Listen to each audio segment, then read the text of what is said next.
पत्रकार का बेटा पत्रकार होता है कि नहीं होता? डॉक्टर का बेटा डॉक्टर होता है, इंजीनियर का बेटा इंजीनियर होता है। निशांत का फैसला अगर होगा कि हमको राजनीति में जाना है तो नई पीढ़ी का सब स्वागत करेगा। सीएम नीतीश कुमार के बेटे निशांत कुमार की सियासत में एंट्री पर आनंद मोहन का बड़ा बयान आ गया है। नमस्कार, दर्श न्यूज में आपका स्वागत है। मैं हूं अनुराग।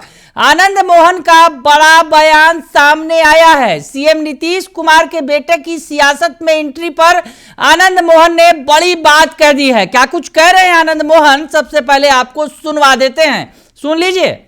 हमारा विषय अभी हम लोग का पार्टी से जुड़े हुए हैं, अपने नजदीक रहते हैं, तो कुछ तो ये सब हम लोग का विषय नहीं ये है। सुनने में आ रहा है कि होली के बाद सक्रिय रूप से राजनीति में आ रहे हैं निशांत जी। क्या कहें? अब पत्रकार का बेटा पत्रकार होता है कि नहीं होता? डॉक्टर का बेटा डॉक्टर होता है, इंजीनियर का बेटा इंजीनियर होता है। निशांत का फैसला अगर होगा कि हमको राजनीति में जाना है तो नई पीढ़ी का सब स्वागत करेगा। सर, चेतन आनंद नहीं, आप जो बयान दिया उनसे पूछिए इन सब मामलों में। सर, डीके टैक्स के नाम पर विपक्ष लगातार मुख्यमंत्री को घेरने की कोशिश कर रहा है। सर, क्या मामला है? क्या? DK tax DK boss, sorry. Tejashwi ji DK boss का प्रचार कर रहे हैं ज्यादातर। क्या है, कौन है डीके बॉस?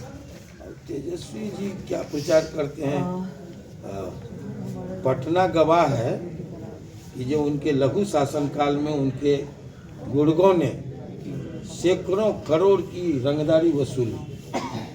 ये पटना के लोग त्राहिमाम कंपनियां, काम करने वाले लोग, संवेदक, बिल्डर, ये सब इसके गवाह। सैकड़ों करोड़ रुपए वसूले। आठ जमीनों पर ये जबरन जमीनों पर कब्जा किया।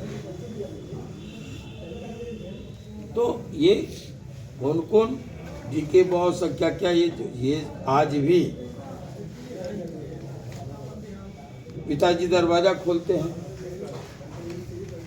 अगर दरवाजा और नीतीश जी हाँ कह दे तो सबसे अच्छे होंगे, गार्जियन होंगे, अभिभावक होंगे, चचा होंगे। तो खट्टे अंगूर कौन खाए? चलेगा प्रतिपक्ष का, और क्या है। देखिए, बड़ी मुश्किल से आदरणीय मुख्यमंत्री जी ने बिहार को 2005 के बाद एक अंधे युग से निकाल करके यहाँ तक लाया। इसको सब आप लोग मानेंगे कि लॉ एंड ऑर्डर की स्थिति क्या थी, शिक्षा की स्थिति क्या थी, सड़क की स्थिति क्या थी, ये सब किसी से छुपा हुआ नहीं। उस दौर में कोई वापस जाना नहीं चाहता। रूह कांप जाता है, रोंगटा खड़ा हो जाता है लोग। यही सच है बिहार में। इसलिए आज जिसने कहा था, पिछली बार तो 4 जगह चुनाव थे, उपचुनाव, उसमें 3 सीटें महागठबंधन ने खाली की थी और 1 एनडीए की थी। और इन लोगों को पूरा विश्वास था कि जो हमारी सीटें हम खाली किए उसको तो कब्जा करेंगे ही। एनडीए की कमजोर कड़ी है इमामगंज, इसको भी ले लेंगे, 4 सीट हम जीत लेंगे। इसलिए इन्होंने नारा दिया कि ये सेमीफाइनल है, 24-25 में फाइनल होगा। तो सेमीफाइनल में क्या हुआ? 4 सीट पर 4 खाने चित हो गए, तो वही होगा फाइनल में। निशांत कुंभ में जाके संन्यास ले लिए लोग। ये किस गठबंधन से लड़ेंगे इसमें? किस गठबंधन से? जिस सरकार को बचाया उस गठबंधन से, ढंग से शिवहर से ही चुनाव लड़ेंगे। और कहाँ से? वहाँ कोई वैकेंसी हुआ है क्या? तो वैकेंसी है तो अच्छा, ये हमें पता चला है जो कि टूट जाता है। अगर बांध टूटता है तो स्वाभाविक है, राहत के नाम पर, बनाने के नाम पर, ये सब तो होता ही है, स्वाभाविक। सर, बिहार से जुड़ा सवाल है। अनंत सिंह और सोनू, जैसा मैंने अनुभव किया, मैं भी कोसी से निकल के आया हूँ और बागमती में हम लोग राजनीति कर रहे हैं। कोसी और बागमती में बहुत ट्रेंड, नदियों का जो ट्रेंड होता है उसमें बहुत अंतर नहीं है। कोसी को ज़्यादा कहा गया बिहार का शोक है ना, जैसे वांगो चीन का शोक है, वैसे कोसी को बिहार का शोक कहा गया। बड़ी रास्ता चेंज करती है, चंचल नदी है। बावजूद इसके बहुत अंतर नहीं है बागमती और कोसी में।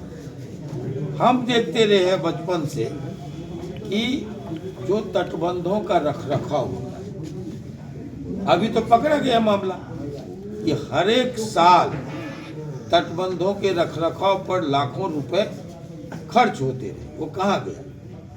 तो फिर ये चूहा का बिल, ये खेखीर का बिल, ये सियार का बिल कहाँ से आ गया? जो मैडम ने कहा कि दोनों तटबंध चलनी की तरह छेद हो गया उसमें, और यही वजह हुआ कि 8 जगह तटबंध टूट गए। हम लोग दौड़ दौड़ के बचाने का प्रयास किए। शिवहर कलेक्टर लेकिन इस बार हम एक बार और जोर देते हैं, इस बार जो है तो सुना आपने कि क्या कुछ कह रहे हैं आनंद मोहन। जब उनसे सवाल पूछा गया सीएम नीतीश कुमार के बेटे निशांत कुमार की सियासत में एंट्री पर, तो उन्होंने कहा कि पत्रकार का बेटा पत्रकार, डॉक्टर का बेटा डॉक्टर, इंजीनियर का बेटा इंजीनियर, तो पॉलिटिशियन का बेटा पॉलिटिशियन क्यों नहीं। ये कहते हुए आनंद मोहन से जब उनके बेटे पर सवाल पूछा गया, यानी चेतन आनंद जो वर्तमान में विधायक है शिवहर के, तो उनके सवाल पर भड़क गए आनंद मोहन। आनंद मोहन ने विपक्ष को भी लपेट लिया। तो आनंद मोहन ने सीएम नीतीश कुमार के बेटे की सियासत में एंट्री पर तो बड़ी बात कही दी, साथ ही साथ तेजस्वी यादव को भी तगड़ा जवाब दिया। तेजस्वी यादव ने जिस तरह से डीके बॉस और वसूली वाले जो आरोप लगाए थे उस पर उन्होंने पलटवार भी किया। और साथ ही साथ हम आपको बताएं कि नीतीश कुमार के महागठबंधन में जाने की अटकलों पर भी आनंद मोहन ने तंज कसते हुए कहा कि पिताजी उनके दरवाजा खोलते हैं, नीतीश जी साथ चले जाएं तो सब अच्छा हो जाएगा, चाचा हो जाएंगे मुख्यमंत्री, इनकी हालत अंगूर खट्टे वाली है। तो उन पर भी तंज कसा। अब आपको बताएं कि जिस तरह से आनंद मोहन ने बड़ी बात कही है निशांत कुमार की सियासत में एंट्री पर, सीएम नीतीश कुमार के जो बेटे हैं जिनकी चर्चा तेज है कि वो अब सक्रिय राजनीति में भूमिका निभाएंगे, नीतीश कुमार की जो विरासत है, सियासी विरासत, उसको संभालेंगे। चर्चा तो यहाँ तक है क्योंकि एक न्यूज अंग्रेजी अखबार के हवाले से बड़ी खबर आई निकलकर, जेडीयू सूत्रों के हवाले से, कि निशांत कुमार होली के बाद सियासत में सक्रिय तौर पर भागीदारी निभाएंगे, एंट्री मारेंगे। तो ऐसे में चर्चा खूब हो रही है और इस बीच आनंद मोहन का बड़ा बयान आ गया है। बने रहिए दर्श न्यूज के साथ, तमाम खबरों से आपको अपडेट रखेंगे। फिलहाल के लिए इतना ही, धन्यवाद।